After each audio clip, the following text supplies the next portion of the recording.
Great win. I thought the first half we played tremendous. I thought it was as good a complementary basketball as we've played all year. We didn't turn the ball over. We were able to set our defense. We were able to kind of grind them to a halt and get our offense going there. We got off to slow starts offensively in both halves. We got great looks in the first half. We just didn't finish very well. Didn't get some things to go down. And second half, we missed a bunch of threes. Most of them were pretty open threes, but we got to close the games out better. That was atrocious. But our press offense was good. We didn't turn the ball over there. We got fouled and did some things there. But our defense was sloppy. We got to be much more solid on defense. But great win to win two in a row after kind of what we've been through the last couple weeks. Is huge, and they're a really good team. I mean, they're a great team. Molinar is a tremendous player. Tolu Smith's a great player. Garrison Brooks is a great player. Like, they're a tremendous, tremendous team, and so I was very, very pleased to get the win. I was really fired up about the first half. That's something we can build off of. We put two halves together like that, we'll be very, very tough, very, very tough. And so I thought we did a really nice job there. Obviously, Tari adding a different dimension to his game the last couple of games, making these threes is huge. I mean, he's unguardable when he's making threes like this. 50% tonight, 3 for 6.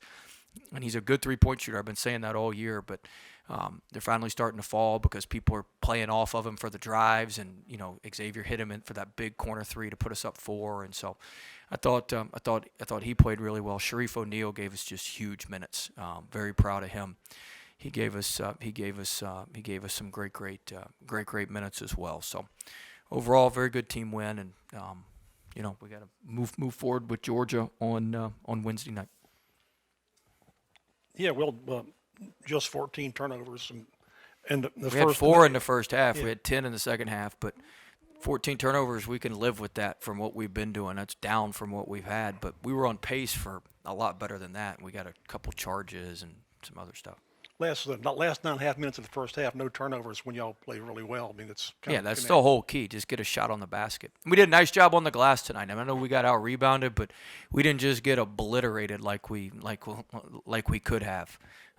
We gave up 11 offensive rebounds. I think they offensive rebounded right around 33 to 35% of their missed shots. We couldn't give up much more than 37% of their missed shots, or we'd have been in trouble. So, and that's what our numbers said coming into the game, and with where we held them, another couple rebounds may have been the difference. So we did a nice job there. They tie it there in the second half, and then that stretch there we had Sharif. I think they went up 1, and we went Yeah. on a 13-2 run, yeah. and I thought that was critical. We finally quit shooting a bunch of jump shots and drove the ball. We found a couple sets that worked. We found a couple things that worked and had them confused a little bit. And Pinson really led us there. He did a great job. I also wanted to ask, plus 13 and 14 minutes for Sharif. Just what specifically did you like about what he did tonight? Well, he finished around the rim. He's been working. He came in here and worked today. He's been working out extra. He's got to keep doing that. He finished around the rim. He did a good job on the defensive glass. He played with some physicality. The 2 free throws he hit were huge. And so I was very very proud and very pleased with how he played. All right, this performance mirrors the one against A&M, where the first half was amazing and the second half was kind of filled with mistakes. What are your thoughts on that pattern, and what do you feel like was the Well, biggest it's our cause? communication defensively, and then offensively we were settling too much. But it's a lot easier when the defense is in front of our bench for us to communicate everything and to get everybody in the right spots, and which is in the first half most of the time. And second half, our guys have to communicate, and we got to do that at a little better, a little higher level. Hey, Coach. During those scoreless, droughts, what did you tell your guys, to do during? Drive the ball, quit shooting threes. They didn't listen very well, but we finally called some plays where you had to drive the ball, and then we started scoring. And do you think that a reason that your defense was struggling was due to playing with foul trouble? We played with some foul trouble, but we also couldn't score. I've told y'all, like, our best defense is when we can set the press, and then we can. I mean, so we couldn't. When you can't score, you can't set the press, and then they got out in transition. They whipped us in transition a little bit. We had a couple of live ball turnovers. They really whipped us. They really whipped us in transition, and so, when you turn the ball over and have live ball turnovers and everybody get out in transition, it's hard to have good defense. Just how well did Xavier play in the first half, and just what did you see from how he kind of orchestrated the offense? We're in control when he's out there. You just have a calmness about you. At least I do. Maybe y'all don't. I do. Just feel like everything's under control, and that's how he plays. And he doesn't play perfect, but like I said the other day, he makes some things happen. And he keeps us out of a lot of bad situations, and he's able to recognize when a play is working, we're going to keep going to it, and just got really, really good court sense. And first half, at the end of the half, he was driving it. I mean, it was a hell of a think about the play at the end of the half. If he's not out there, we probably just drive it in there and just sling some shot over our shoulder and it bounces off the backboard. Instead, he jumps off 2 feet, shot fakes, draws a foul. Like, it's just simple stuff like that he just has such a high level of understanding, and just he knows how to drive mismatches and ricochets and get down the seams. He knows what he's doing out there. You had talked about a couple of days ago during the presser that when X is out there, Tari averages about 20-something odd points. How did that chemistry You would really think show? I know what I'm talking about, huh? I know some of you guys don't think I know anything, but it's pretty simple. He makes everybody better. He's able to find the hot hand. He makes everybody better. And then offensively, the way Tari kind of closed out the second half for you, what was he really doing just to get the key buckets for you on the back end? Well, we ran a bunch of sets for him. We typically he made a hell of a play. We've been working on him on driving left, so people can't sit on his right as much. He's been doing 10 minutes of weekend drives a day. Well, the play he scored on at the end was we've run the same play where he drives it right 3 different times. It's a fake drive right and a drive left down the seam, and he drives left. He has a pivot. He does what we call a kickstand pivot and finishes through with his right hand. Tremendous play. Coach, You can X and O all you want. If you don't have somebody who's athletic and as good a player as he is that can finish that, it don't matter. And he's a damn good player. Coach, you talked about X, but today coming off the bench, Gaines was plus 16 in the first half, plus 12 for the game. Just specifically coming off the bench, what does he bring brings to this this team? energy. He's able to play more of his natural role. He's able to play more to his natural strengths.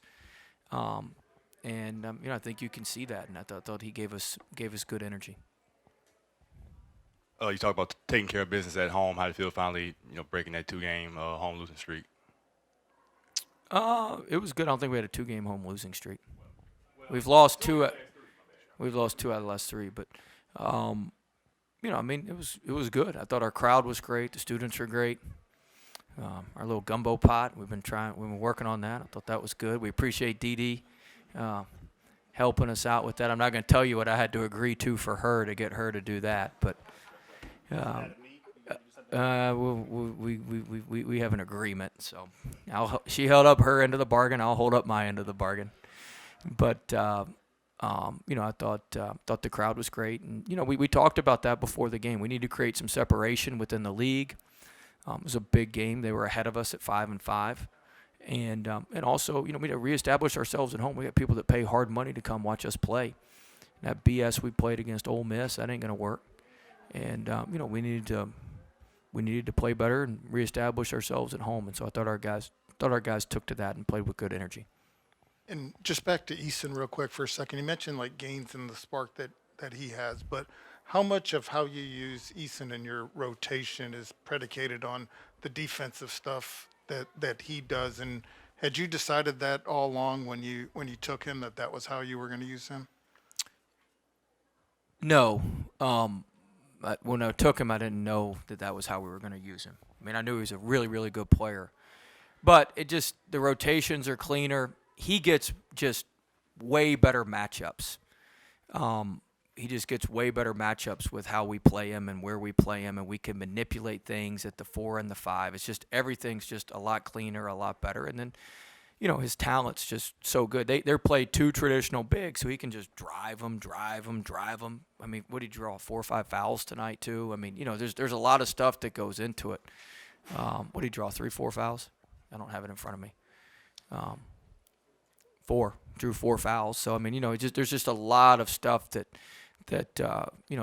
he does that.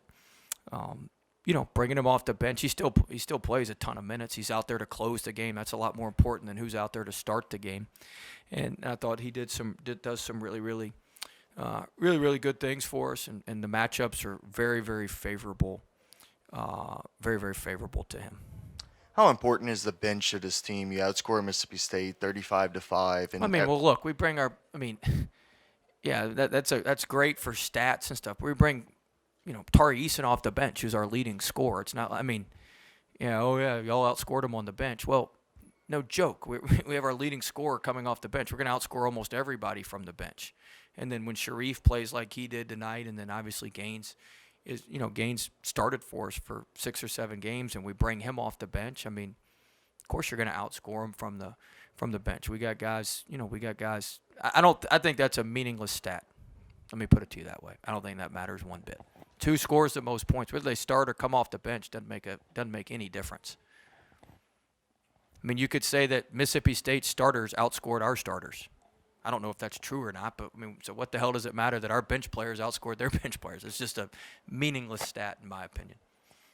You spoken a couple of times about how you were proud of how Sharif was able to come in and fight through to get back into the rotation. But just what is a game like this and his contribution really It gives him confidence. It gives him some confidence. He's been working the last couple of days. He was in here. I was finishing up my run on the treadmill this morning. I left him. I saw him leaving the hotel this morning. I was getting my muffin at the hotel as he was walking out, and I was finishing up my 40-minute run, and he was walking in to get his workout in. I went down and watched him work out after I finished my run. I mean, and he had an extra workout in yesterday. I mean, he's doing what he needs to do to prepare himself and give himself an opportunity. To play well, and you got to take advantage of it when you get those opportunities, and he's certainly doing that.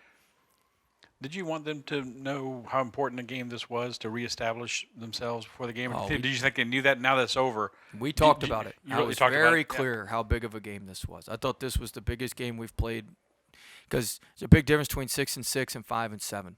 And State's a really, really good team. They're gonna win some games down the stretch here. Like, they're a good team. And they're a tough matchup for us because they're built so differently than we are. And they know, like, I don't use the term big game very often. I've maybe used it one other time this year, and I don't use the term big game when we play Kentucky or anything like. I hardly ever use the term. So when I pull it out, they know what's at stake, and I think they were pretty aware of how I felt. And we had really good practice yesterday. We had a great shoot around today. We were locked in and prepared and ready to go. All right. Thanks.